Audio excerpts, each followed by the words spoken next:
started.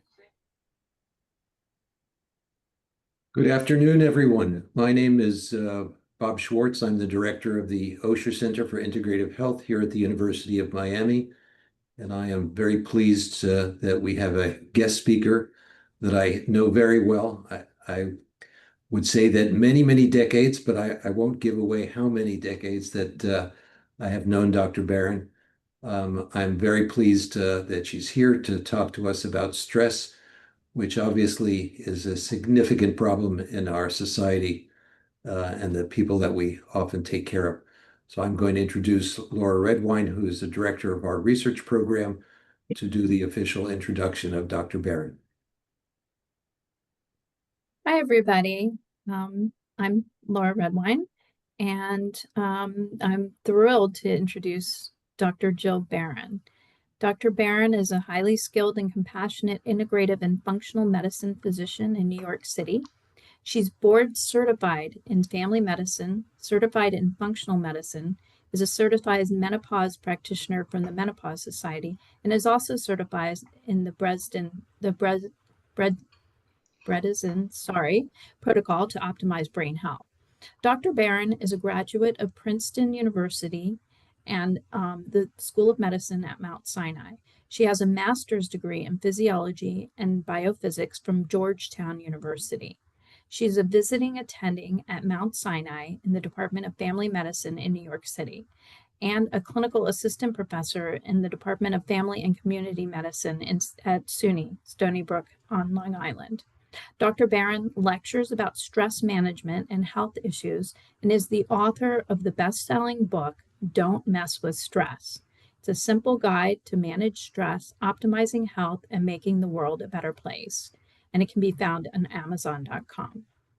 I will put into the chat where you can find some helpful articles on health and well-being from Dr. Barron's blog. It's DRJILLBARON, drjillbarron.com/blog. I'll put it in the chat. And you can sign up for her health and well-being newsletter at www.drjillbarron.com. So Dr. Barron is a longtime practitioner also of transcendental meditation, and she loves to laugh and to dance and to play tennis and learn and spend time with friends and family. And so without further ado, I introduce you to Dr. Barron. Well, thank you so much, Dr. Schwartz and Dr. Redwine, for this wonderful introduction. And I also want to thank Emily Del Rio, who's been a tremendous help in getting this presentation to work. So as you see, the title of this talk is Building Resilience During Challenging Times. And we are going through a lot of challenging times right now in the world. And here are the objectives to the definition of resilience and the contributors to resilience, to identify 4 lifestyle habits that can increase resilience, and to learn 2 techniques that you can use to manage your own stress, as well as teach to your patients for those doctors who are on the call. So the goals in life are to have enough energy and vitality so that we can be healthy, have well-being, have healthy relationships, have a sense of purpose, love, connection, and joy. But unfortunately, stress gets in the way, and stress is pervasive. I mean, right, we have the internal stress from our thoughts, feelings, emotions, our own health, whether we have illness. We all also have the external forces, which are really, really paramount today. And we had the pandemic. We have environmental stressors such as climate change, air pollution, noise pollution. We have wars as we speak going on. We have political strife. Then we have our own interpersonal relationships, our work, performance anxiety, financial issues, and our food supply, poor sleep, and our own lifestyle behaviors or lack thereof. And also, again, about things that stress the mind and the body. And I'll be speaking more about that, but toxic thoughts, toxic relationships, poor sleep, processed foods, etc.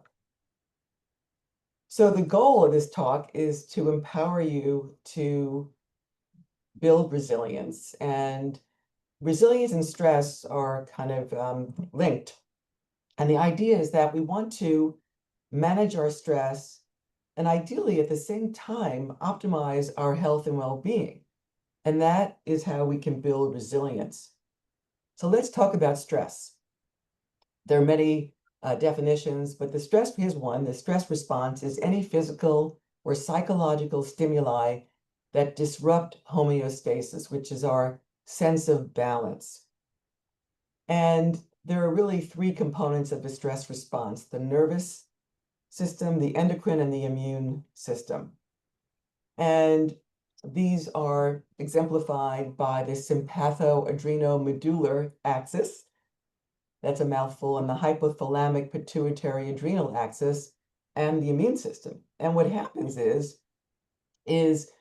when the stress response evolved in primitive times to help us fight or flee attackers. If we were foraging for food, we didn't want a tiger coming after us. We had to either fight that tiger or flee. And we needed to mobilize our strength and our attention and all our energy to fight or flee. Similarly, these days, if God forbid we saw a mugger, I live in New York City, hopefully not. What happens is, this is the stress response, is that our brain senses, our eyes see the mugger, and then it goes to the brain, and then that results in activating the sympathomimetic and then the hypothalamic pituitary axis to produce adrenaline, also called epinephrine, and then cortisol. And what these hormones do, predominantly adrenaline, again, is it opens our eyes so we can see better. It makes our heart beat faster. It pumps more blood. Our breaths are faster and deeper. The body diverts blood away from the genitals and our gut and diverts that blood to the large muscles of our arms and legs so we can fight or flee. There's now a third response of the stress response that can happen, which is called the freeze response, which is actually a numbing. So when confronted with severe fear, such as if you see a bear, there's actually a video on YouTube which shows this, where there were two friends, two women, and apparently there was a man, and all of a sudden I guess they were hiking, and a bear just came out, and one of the girls just froze. So her muscles became very, very rigid. She could not move while the bear came around her and nibbled around her or whatever, and then finally went away. But that's an example of freeze reaction that can happen, unfortunately, if people are sexually assaulted, but it's another component of the response. Now, as I mentioned, the stress response evolved for us to protect us, but these days, if you're standing in the supermarket and you're on the 10-item line and there's someone ahead of you with 20 items, some people can get really upset about that. And what happens is the stress response is going on. And so what's happened is that we are bombarded by so many stressors that in life that we become chronically stressed, and we have a chronic outpouring of stress hormones, especially cortisol, and then we can get sick. And what happens is this outpouring of cortisol, what's called cytokines from the immune system, lead to inflammation, which then leads to disease. And examples of this are heart disease, immune dysfunction, cognitive dysfunction and memory loss, diabetes, mood issues, depression, anxiety, fatigue. There's also hair loss, back pain, you name it. And here's an image which shows that the effects of inflammation causing these diseases, and also autoimmune diseases, lung disease, you name it. And there's actually a term for this. It's actually called inflammaging. So our body is aging from inflammation, chronic inflammation. And we have to do something about it. So when confronted with the challenges in life, we don't always respond in the healthiest way for our minds and bodies. And I'm going to include myself as well. Even though I speak about this and I wrote a book about it, I don't always respond in the best way, but it's growth. And when we're stressed, we can hopefully learn from our responses and do better next time. So when we're exposed to stressors, it's really our perception of the stressor. So the stress response is actually individual. There are some people who may be confronted with adversity and just kind of brush it off. And another person be confronted with the same adversity and just get sick and can't handle it. And I'll talk about that in terms of contributors to resilience in a minute. And also it's how we respond to stress versus react, because being responsive is a bit more thoughtful, so that there's a way maybe of pausing before you respond to stress. So it's how we respond to stress that can either make us healthy or sick. And a healthy response, of course, and being reactive would not be a good response. And there can be, as I mentioned, some genetic variation. So how do we prevent this chronic stress and chronic inflammation, or at least manage it better? Well, through resilience and stress hardiness. And you see a band here, and so the definition of resilience is the ability to bounce back from difficult or stressful experiences while maintaining normal psychological and physical functioning. And that's not so easy, because when we get worked up or stressed, our bodies get out of whack. So life is not about how fast you run or how high you climb, but how well you bounce.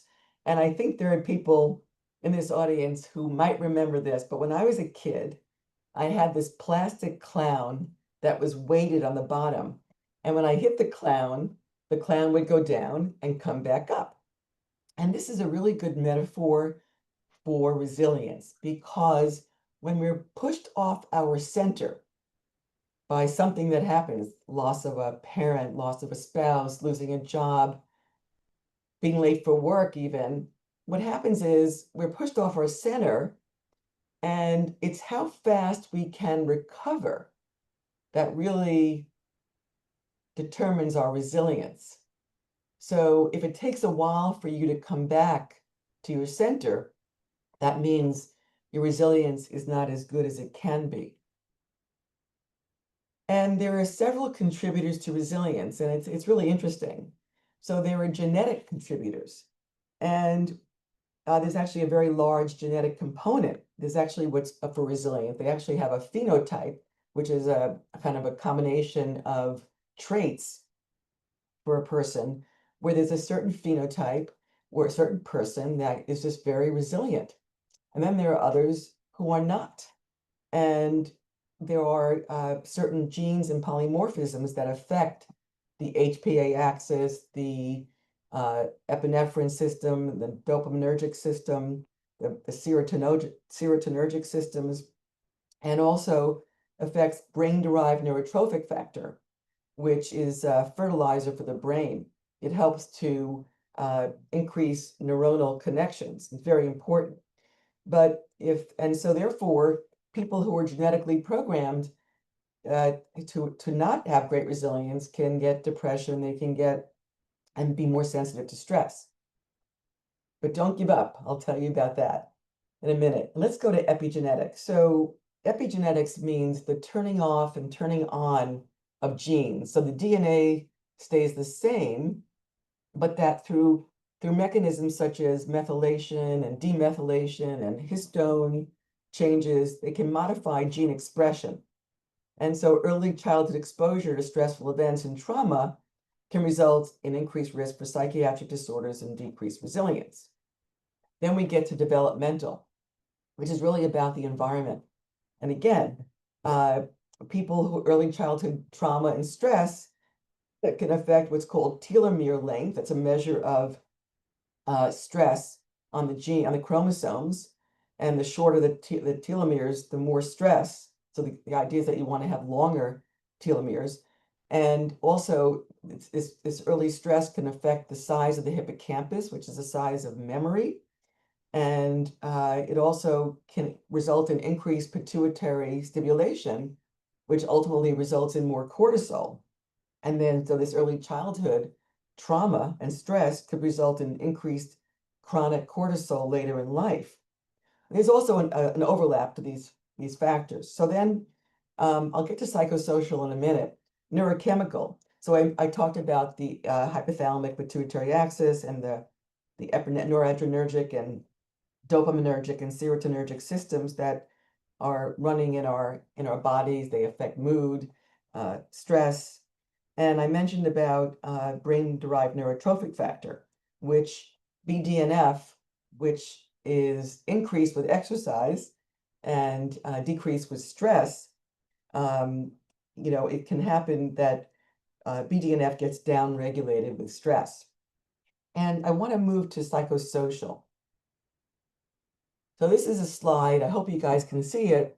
And this is a slide showing optimal psychosocial resilience.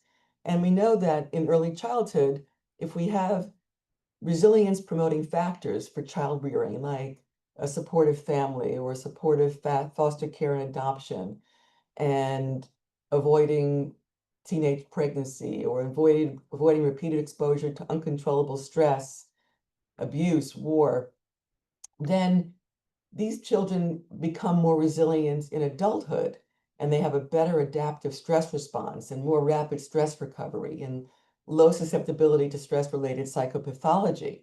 And then that results in a resilient adult. And the psychosocial characteristics of resilience are, some of these are realistic optimism, active coping and high coping self-efficacy, high cognitive functioning, motivation, positive risk-taking, strong cognitive reappraisal, emotional regulation, and humor, positivity, altruism, and generosity. Wouldn't that be great if we can all embody these characteristics? So the good news is that resilience can be cultivated, learned, and developed. So how do we do it? Well, this is my book, Don't Mess with Stress, and my 98-year-old mother, who I don't think is on right now because she had to have lunch, and my dad is still alive at almost 96. But my mother helped me coin the title many years ago. It took me a while to get the book out, but I did it during the pandemic. And when I was looking at the title, I figured out that the first letters of the title, D, M, W, and S, stand for diet, meditation, walk, move, exercise, dance, and sleep. And these are what I feel are the four major pillars for optimal health and resilience, in addition to managing our minds and social connection. And one of my theses was, or is, about this book was that when people feel better about themselves and they're healthier, they're more apt to be nicer to other people and ideally make the world a better place. So let's go to the first pillar. And these are the pillars that I believe can help us build resilience. And just remember that I'm going to be telling you all of these things, but don't get stressed that you have to optimize everything at once. Baby steps are important, starting maybe with just adding one vegetable a day can be a positive change. So with our diet, we want to avoid things, limit and avoid ideally, which is very hard. And I don't avoid all processed food. I try to, I do my best, but you want to limit and avoid processed foods, ideally alcohol. There's much more research now saying that actually that nobody should be drinking alcohol. I know it's tough. And then also trying to avoid too much sugar. And what these things do is they create what are called AGEs products, which is interesting how that's the name, that's the acronym for it, abbreviation, and it stands for Advanced Glycation End Products, which you can actually manufacture in your body by eating these foods and by doing things like grilling, or frying, I guess deep frying, can create these products. And what these ages products do is they basically bind the sugar and the processed food, they bind to fats and proteins to basically muck up our brains and cause inflammation in our body. Now, how much sugar are we eating? There are 4 grams of sugar in 1 teaspoon. And the other night, I have to confess, I was having a craving, I'm human, for chocolate. And I bought kind of a somewhat healthy-ish bar, that, with 33% milk chocolate, whatever, cocoa, not the highest, but with some hazelnuts. And it was a small bar. And I turned it over, and there were 18 grams of sugar. But I ate it. And then when I was reviewing my slides for this talk, I said, oh my God, I just had 4.5 teaspoons of sugar in that small bar. So this may help you think about your sugar intake. How many grams of sugar in like a bottle of Coke? I think it's like 35, or even apple juice. A lot of sugar. Okay, so let's talk about our diet. We want to have nutrient-dense food. Now, what does that mean? Nutrient-dense means having really good, adequate vitamins and vitamins and minerals and complex carbs and healthy proteins and healthy fats. And you want to have a variety of fruits and vegetables per day. You want to think about having what's called the Mediterranean diet, which is a very anti-inflammatory diet. And you want to avoid juices. One of my colleagues calls juice liquid soda. You want to limit these things, and we talked about the other things, including artificial sweeteners. Think about whole foods, mostly ideally plant-based, but those people who eat animal flesh, I mean, I do, not too much, I hope, but try and get organic and pasture-raised meats and poultry. We want to aim for fatty fish, ideally wild. The wild fish have more better omega-3 fats, and omega-3 fats are very, very anti-inflammatory, very good for our brains and our bodies. And fish, like the small fish, like mackerel, anchovies, and sardines are really good. Wild salmon has a lot of omega-3s. If you don't get enough in your diet, the recommendation now, which has changed, if you want to supplement, and you always want to get a good high quality fish oil, but no more now than 1,000 milligrams of EPA and DHA, which are the omega-3 fats. And the reason is because there was a study a few years ago that showed that having too much omega-3 fats increased the risk of atrial fibrillation. And all my patients were getting fish oil supplements from me, and I've become a little more, much more concerned. Hopefully the studies will show that this is not the case, but now you want to move on to healthy nuts and oils like olive oil, and you want to make sure that you get a good olive oil. There are a lot of oils that are mixed, and healthy nuts, adequate fiber, adequate hydration. Spices like turmeric are anti-inflammatory, and you can cook with it, and then you could add black pepper. So what I do, although I've had a little sensitivity to turmeric, but you can put some turmeric with some olive oil, and then don't heat it up too high because the olive oil can oxidize, but then you can add some black pepper to help activate the turmeric. Also supplements like B12 and D3, but you should really have your levels checked before supplementing. And anything I mentioned during this talk, you should always speak with your health provider. Okay. I want to move on to the next pillar, which is meditation. And I've been a long time meditator. Believe it or not, I learned transcendental meditation when I was 17. Even back then, I was aware of stress and anxiety, and I've been practicing it with some gaps for a long time. Although I have tried other types of meditation. I've learned mindfulness, which is just a wonderful practice anyway, just to be mindful in life. Transcendental meditation, TM, is a mantra-based meditation. You can do a walking meditation, moving meditations like Qigong and Tai Chi, yoga. And what's good about meditation and taking some time out is that it gives you time to pause and to interrupt the day and make you calmer, ideally. and more mindful. And there are many benefits of meditation. These are just a few. As I mentioned, stress reduction, possibly help with depression and anxiety and decreased pain and insomnia. You have an increased quality of life. It increases creativity. These are studies that have shown these things, and it also helps the brain. And what I wanted to do right now, just for a few minutes, is to have you take you through a little brief meditation. So I'd like you to do, we're just going to do like a minute or two. If you're sitting, just sit with your feet on the floor and your hands in your lap, and just close your eyes and just sit quietly while I guide you through this. So what you want to do, if you do it by yourself, this is one technique, is you can just close your eyes for about a half a minute. Just get settled.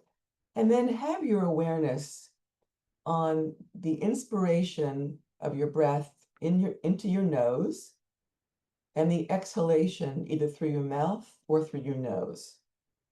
And just have your awareness on the breathing, on the inspiration, and feel it go into your nose, and it can go out of your nose. Don't force it. Just have a gentle awareness of the air, the breath, which is the breath of life, going in through your nose and out through your nose. And before you know it, you're probably having thoughts. What's my next appointment or activity? Whatever comes up, just notice it. And then even in mid-thought, shift your awareness back to the breath. I'll just let you sit here for a little more.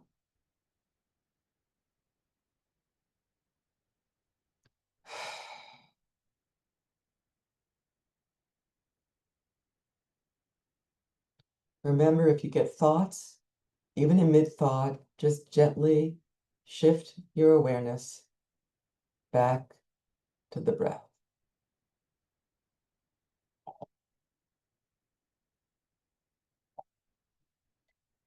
Okay, now just rub your hands together a little bit. You can move your feet a little bit. Even though we were just meditating for a few minutes, your heart rate slows down, your breath slow down, and you can open your eyes if I didn't say that. And just notice if you felt a little quieter. And you could do this. You can start with a minute a day, twice a day, or just when you're feeling stressed, you could just sit down if you're in your office or wherever you are, close your eyes. You don't have to put your fingers like that, but just you can sit and have your awareness on the breath. It's good to have a daily practice, and which I do. And so just want to go back. And so I think it's important. You can learn TM. There's Art of Living. There's mindfulness. You can go online. It's all in my book also, and go through the process of meditating. Okay, let's go to the next pillar. So, which of the following is a treatment that can, 1, possibly save your life, 2, improve your mood and decrease your stress, and can be done alone or with others, and it's free? The answers are 1, watch a scary movie, 2, exercise, 3, go on Facebook and compare yourself to others. So if you want to put that in the chat, I can't see it, but I think you know the answer. So, W, walk, move, exercise, dance. Beware of the chair. Right now, why don't we all just get up if you're sitting down and just move your feet. And we can come sit down again. So sitting is not the new smoking, but it's close in terms of mortality. There are a lot of hazards of continuous sitting: worsening cardiometabolic health, increasing cholesterol and blood sugar, lack of mobility, and you get stiff. But worst of all is what's called sarcopenia, which is muscle loss. And as we age, we can lose muscle. And we don't want to do this, because when we lose muscle, it really destabilizes our whole body, and it can make us prone to falls and bad stuff. So in this article, they had this acronym called FABS, free activity breaks from sitting. So you can do your FABs and get new abs and lower your blood sugar. And they have these reminder apps that can remind you every 30 minutes or even every hour. And there was an article in the New York Times that was talking about that taking 75 steps, a 3-minute break of 75 steps, improved metabolism in people. So you can just march in place if you want to walk around every 30 minutes to an hour and move the body. You'll feel better. And there are many benefits to physical activity. Bone health, cognitive function, decreased risk of cancer, and that's been shown, decreased anxiety risk, decreased depression, improved sleep and quality of life, benefits in pregnancy, reduced all-cause and disease specific mortality, and improved physical function, and improved quality of life, and improved gut microbiome. So how does exercise reduce stress? The mechanisms are not exactly clear, but I'm sure through reduced inflammation and improved mood and increased endorphins, which are the feel-good hormones, exercise increases our emotional resilience to stress and also physical. And exercise as an anxiolytic, meaning it makes people less anxious. Again, the mechanism is not totally clear. It's a mood enhancer and brain enhancer, and again, it's neurogenic. Exercise increases brain-derived neurotrophic factor. I work with people who have memory issues, and the number one thing, one of the number one things to do is to exercise, is to move, to increase the brain-derived neurotrophic factor, because it's a fertilizer for the brain, and it helps to build new neurons. And also it helps with the hippocampal size. And by the way, speaking of that, you've probably heard of the blood test called hemoglobin A1C, which measures where your blood sugar has been for the prior 3 months when your blood was drawn, before your blood was drawn. And the higher your hemoglobin A1C, which is higher, more than 5.7, which is the pre-diabetes, there's an inverse relationship between the hippocampal size. So memory is affected. So the higher your blood sugar, the smaller your hippocampus can become. And I mentioned that exercise reduces inflammation. It decreases what's called C-reactive protein and these cytokines, IL-6 and tumor necrosis factor, TNF-alpha. Okay, how about 10,000 steps?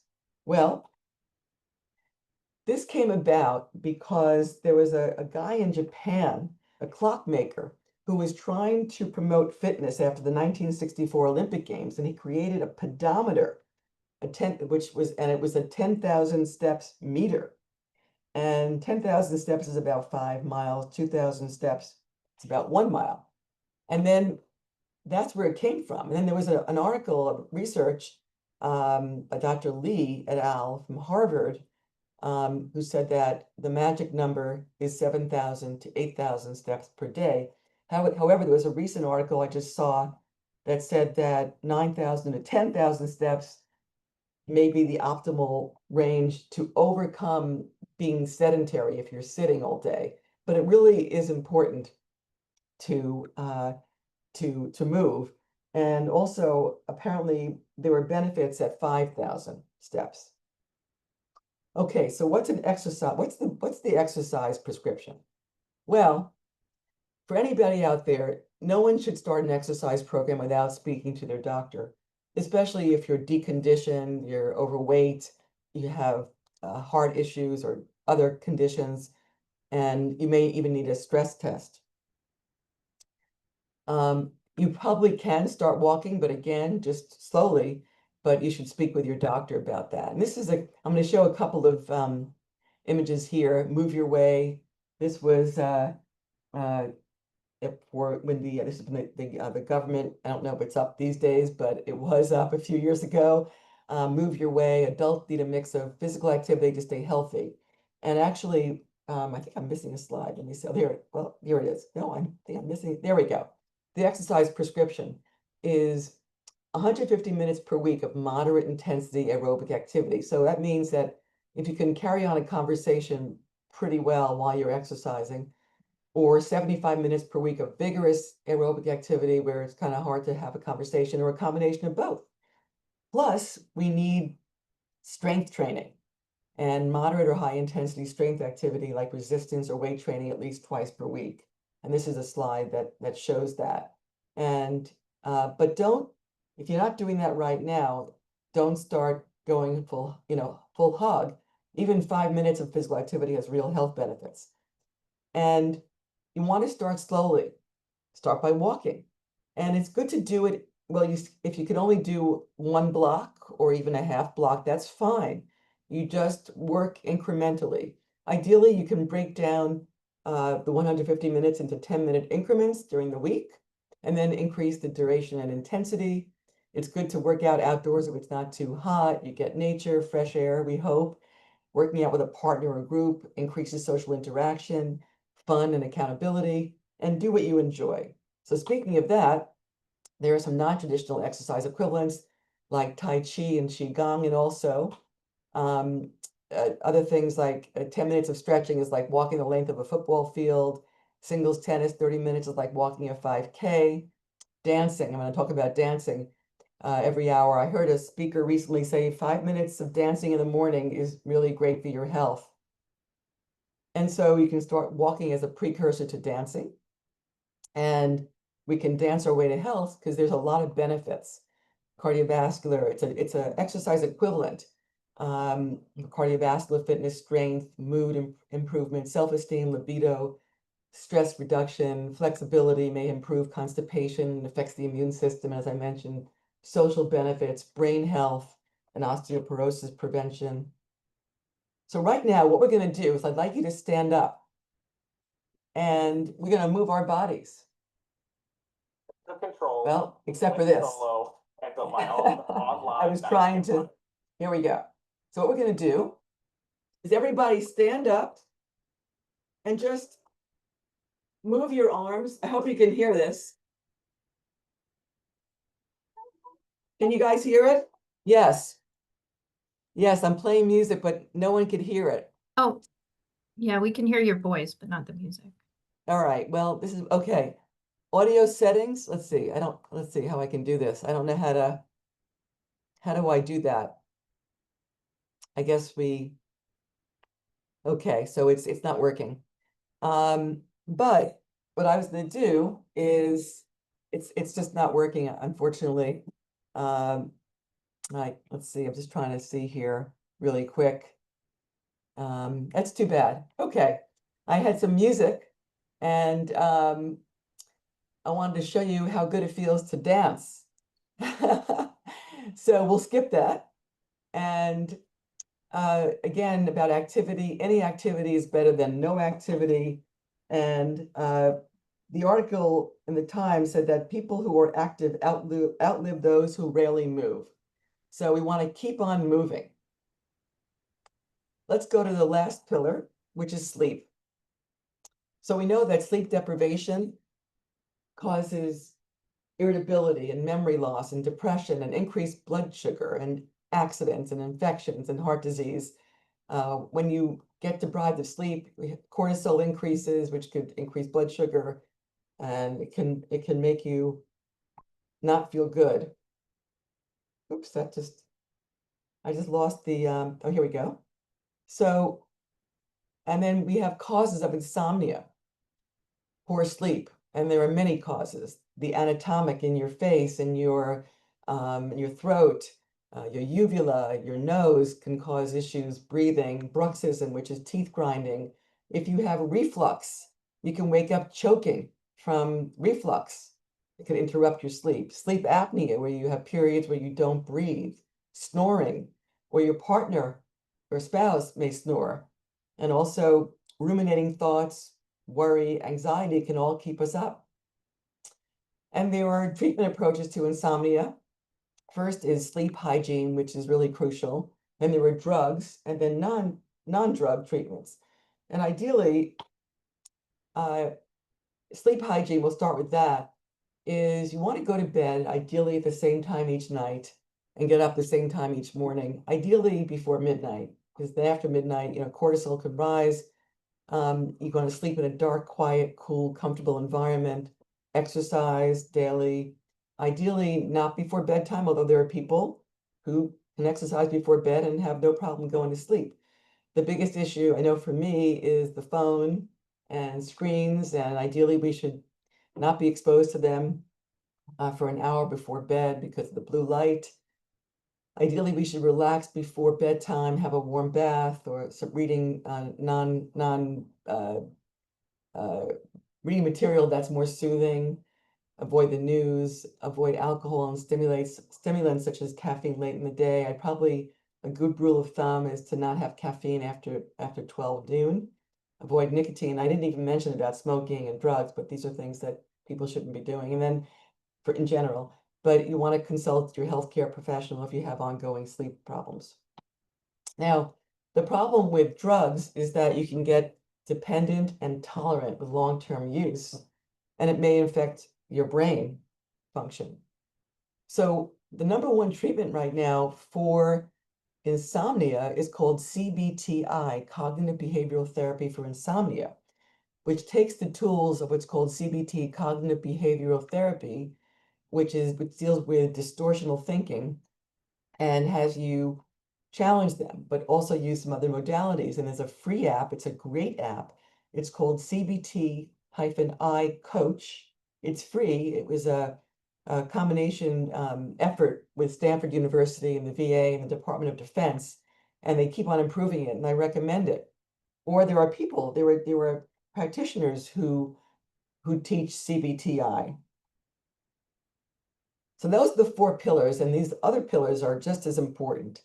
So I want to now move to social connection. Social connection is crucial, and who knows, it may even be more crucial than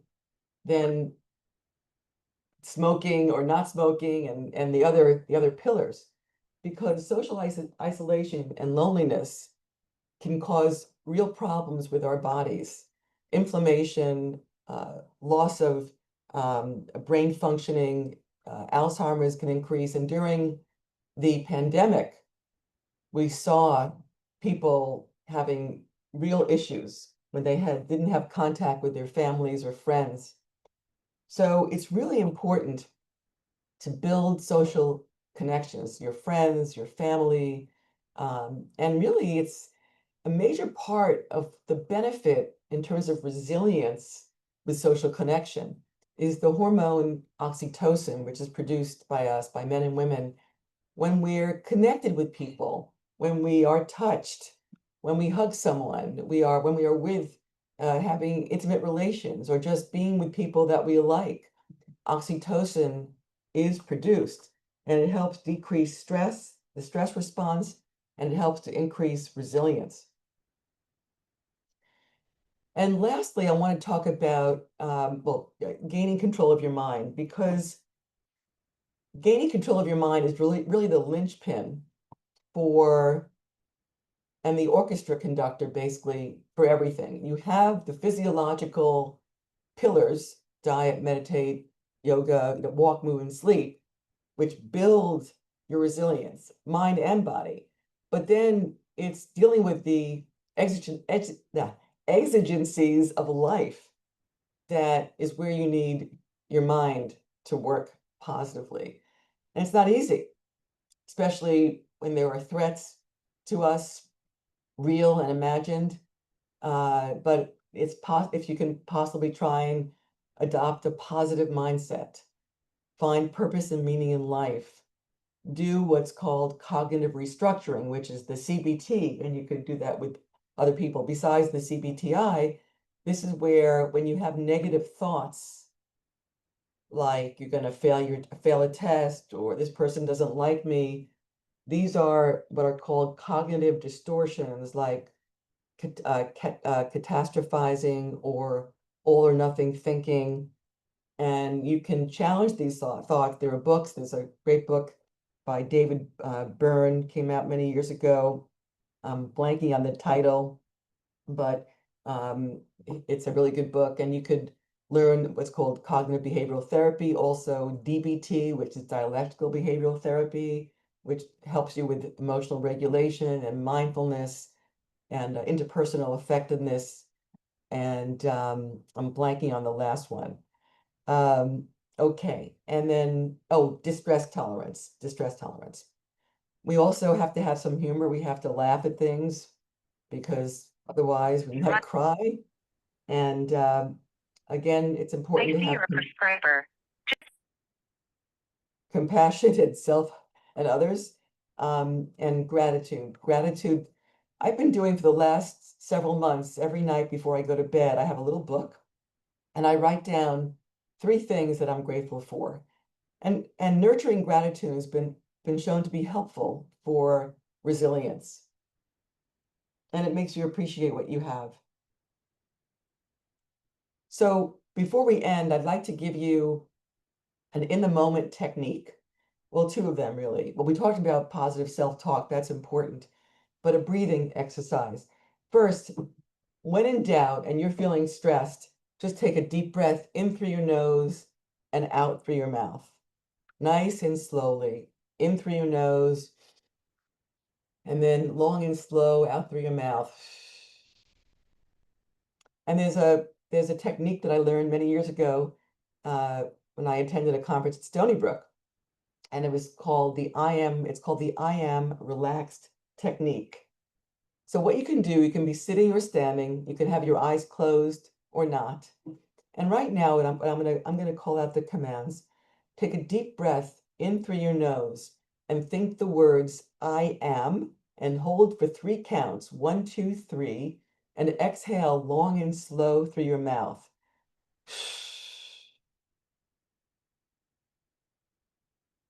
We're going to do this 2 more times. Take a deep breath in through your nose. Think the words I am and hold your breath for 3 counts, 1, 2, 3, and exhale long and slow through your mouth.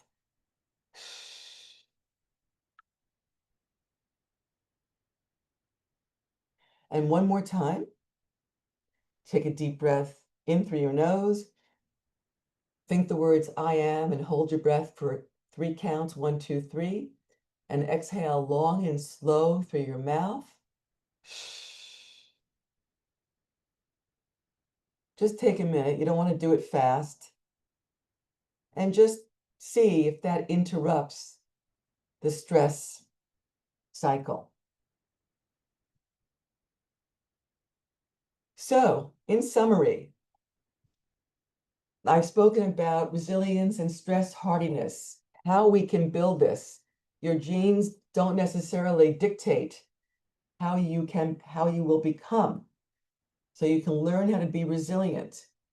And it's an ongoing process. I meditate, I exercise, I still get pushed off my center, and then I try and learn from it. So I talked about the don't mess with stress framework, the diet, meditate, walk, move, exercise, and sleep. The importance of social connection, the importance of managing your mind, and the in the moment techniques, like the I am relaxed technique, or just taking a breath when you're stressed. So thank you very, very much for being here today, and I'll be happy to take questions.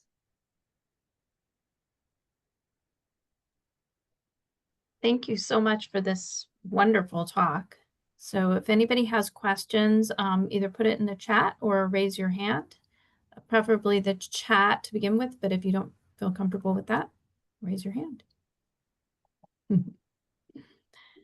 Let's Are there any see. questions in the chat? There were, let's see, the question saying that sometimes it's difficult to do those kind of exercises in the midst of stress.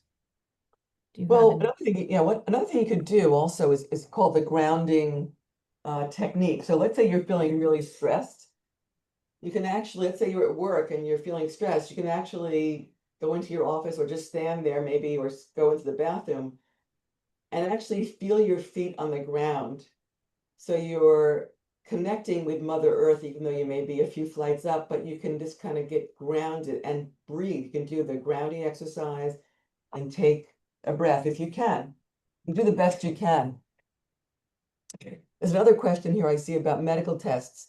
So it's interesting. I mean, there are saliva tests that I use occasionally for measuring cortisol levels and DHEA, which is another hormone for well-being. And you can, you do 4 saliva specimens over 4 times during the day, and they can measure and see if your cortisol level is very high or low. But you have to do it when you're having a stressful day, and it's not always interesting. But I think that you can, by listening to the history, by seeing how you feel, if you're having chest tightness, tight muscles, back pain, you can probably trace it, and just feel anxious, palpitations, you can probably trace it, you're stressed. My depression with your framework. Thank you, the Feeling Good Handbook. Thank you very much. The tributary stress levels have a scale. Yeah, there is a scale. They tell you what levels are normal. How can I manage my depression with your framework? Well, there's no guarantee. It depends how depressed a person is. I mean, if you're suicidal, you must get help. And if you're really depressed, you must get help. But this can be an adjunct. Now, I do want to say there are instances where meditation might make depression worse and might bring up trauma. So it's not a complete cure-all. And I would discuss that with a psychiatrist or social worker or a psychologist to see if you are being treated for depression, if it can help. But it does, in terms of depression, when you meditate also, it decreases inflammation. So that might help. Let's see. I see a friend from high school, Neil Glotzer, said my book really helped. It's a small book, and I do, because I've been a sufferer of anxiety and stress. It's not easy being vulnerable, but I have. That's one of the reasons why I wrote the book. And it's a small book. And the first chapter tells about my journey. I learned TM when I was 17. So, yeah.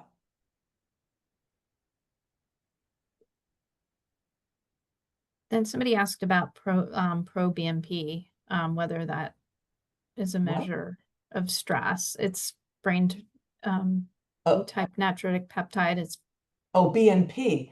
That's associated with heart failure. Heart failure. Yeah. So this is BDNF, brain-derived neurotrophic factor. And that can be increased through exercise. Okay. And they're really using that for people who have dementia or to prevent dementia. I'm going to put it in the chat. BDNF. BDNF. They had I don't think it's available as a supplement. Yeah. I don't think. And also somebody asked about CBT and for eating disorders. So CBT. Yeah. That's a great question. And I don't know. I have to actually look that up. But I bet there are techniques. I know that DBT may be helpful for that. And DBT is a more advanced CBT, but I'm not 100% sure. That's a great question. And I see the person who asked it, and I can look it up. Are there any more? I just also want to say, I see a lot of people that I know on this call. Dr. Davenport, thank you so much for being here. Dr. Schwartz, of course, Karen, Dr. Koffler, Neil, Dennis Yeri. I mean, I'm seeing all these people. My friend who's overseas, Paz, I see Michelle Rindak, nice to see you, and John Navaria, my Princeton classmate, we won't tell what year, and Dr. Cooper and Dr. Sifkin. I mean, I'm so grateful that, and these are all great doctors. See Nathaniel Levin, who's hope you don't mind me, he's an amazing meditator and person. And and Iris Reyes from my medical school. I hope you don't mind me saying all these names. But they're all amazing people, and I'm sure that everybody else who's on this call, I think my brother's on the call too, I think. So anyway, I want to thank all of you for, first of all, again, Dr. Schwartz for inviting me to speak. He was formerly at Stony Brook when I was there, as was Dr. Davenport and Dr. Sifkin as well. And I want to thank all of you for taking the time today to be on this call. It really means a lot to me. And it's gonna be recorded. It's being recorded, so I'll probably send it out to my newsletter people, and I'll probably post it on my website. So I hope you all enjoyed it. Sorry we couldn't dance. That's the second time that's happened. I thought I got it fixed. And have a wonderful day. Thank you very much, World's a Dr. better Barron. place.